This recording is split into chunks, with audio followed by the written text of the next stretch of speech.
I dropped out of school at 16 to work. I had just found a job carrying ice blocks when a sudden break scared me into fumbling everywhere. A rich kid in the car kept honking at me nonstop, making me look completely ridiculous. But I should thank that accident, because it made me notice a torn newspaper in the weeds. It told the legendary story of steel tycoon Andrew Carnegie. He also dropped out at 16 to work, and eventually became a billionaire. I felt an instant connection, so I silently swore in my heart that I would become a billionaire too. But dreams are beautiful. Reality is brutal. My family could barely afford a full meal, and my mother was bedridden with a serious illness. So I showed my father that newspaper, telling him I would become a billionaire one day, but to my surprise, my father scolded me without mercy. Get in your head, son. You ain't ever gonna be rich. The only thing you're ever gonna be able to count on is coming up on the shore end.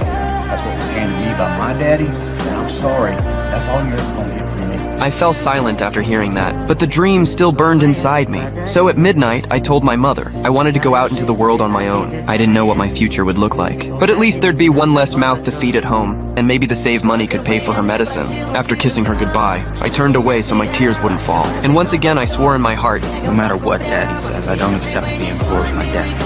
But I had no idea that once I left, we would be separated forever. My name is Red. With help from an old black man, I managed to climb onto a train heading far away. When I woke up, the train had already reached Texas. The old man jumped off at just the right moment. By the time I found the courage to jump, he had already disappeared. So I followed the footsteps of strangers into a small town. Luckily, a local rancher happened to need 6 workers. To solve my food problem, I squeezed myself to the front and tried my best to recommend myself. But he wanted strong and sturdy workers, so I picked up a fat guy beside me to prove my strength. The rancher burst into laughter instantly, but my enthusiasm truly impressed him.